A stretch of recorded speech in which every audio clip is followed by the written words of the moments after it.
जंगल में ऐसे लोग रहते हैं जो बाहर की दुनिया से बिल्कुल भी वाकिफ नहीं है। अब दोनों को ही भूख लग रही थी, तो वो मिलकर खाना बनाने के लिए चली जाती हैं। और यहाँ पर यंजी की कुकिंग स्किल्स सच में कमाल की थीं, खासकर जब उसे नेचुरल इंग्रेडिएंट्स और रियल मेटल के बिना मिलावट वाले यूटेंसिल्स मिलते हैं, तो उसके हाथों का जादू किसी और लेवल पर पहुँच जाता है।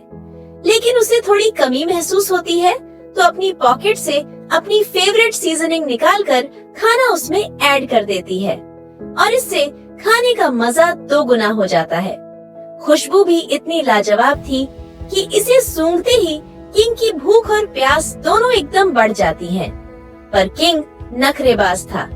कहता है, पहले पकाने वाला खुद टेस्ट करे। तुम लोग मेरी बराबरी में कैसे खा सकते हो? क्या तुम्हें रॉयल रूल्स पता नहीं है?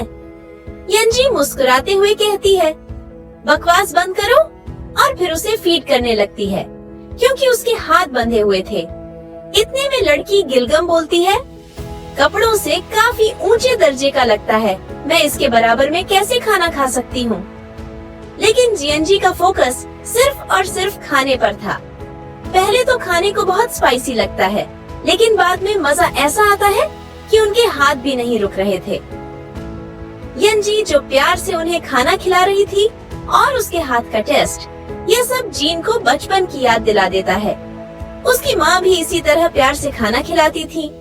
आज पहली बार उसने किसी के हाथ से खाना खाया, बंधा हुआ ही सही। अपनी माँ की यादों की वजह से उसकी आंखों में आंसू आ जाते हैं। लेकिन जियंजी और गिलगम सोचते हैं कि खाना इतना भी स्पाइसी नहीं था। यंजी बार बार अपने बैग की फिक्र करती है। कहती है, मेरा कुछ सामान खाई के पास गिर गया था, क्या तुम मेरी मदद करोगी? गिलगम हाँ में हाँ मिलाती है। जाते जाते नदी किनारे वो दोनों बैठकर हाथ पैर धोती हैं और फ्रेश होती हैं। उसी टाइम पर गपशप भी होती है। गिलगम बहुत पुराने जमाने की बातें कर रही होती है। जियंजी पूछती है, तुम तो ऐसे बोल रही हो जैसे जोसन एरा में हो। गिलगम कहती है, हाँ वैसा ही है, और ईयर का नाम भी बताती है। पुराने जमाने में ईयर्स को अलग ढंग से गिना जाता था। जियंजी हैरान होती है, लेकिन मन मानने को रेडी नहीं। टाइम ट्रैवल कर लिया, ये मानने में दिमाग हिचकिचा रहा था। दूसरी तरफ किंग की तलाश में उसके सिपाही उसी विलेज में पहुंच चुके हैं। उसके लिए नया ड्रेस भी रेडी है और उसे आजाद भी किया जाता है।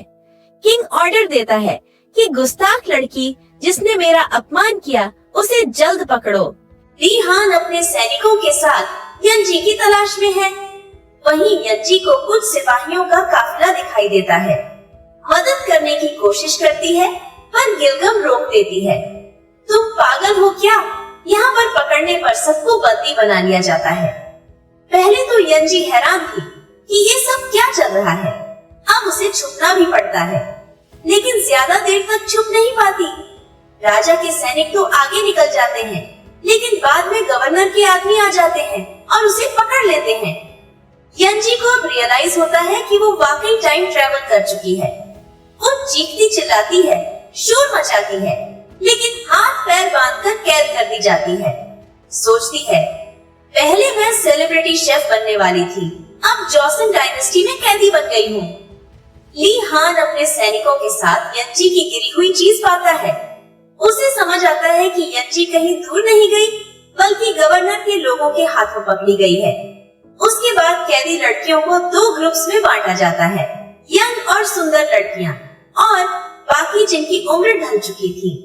जियंजी की उम्र सुनकर उसे कामकाज वाले ग्रुप में भेज दिया जाता है। गिलगम भी वही करती है। दोनों खुश हैं कि कम से कम रसोई का काम मिल गया।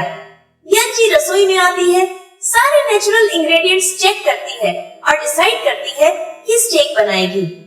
वहाँ के लोग स्टेक से अनजान थे। यंजी की सीरियसनेस देखकर ऑफिसर और बाकी लोग प्रभावित होते हैं। सबसे बड़ा इश्यू मीट था, बहुत हार्ड।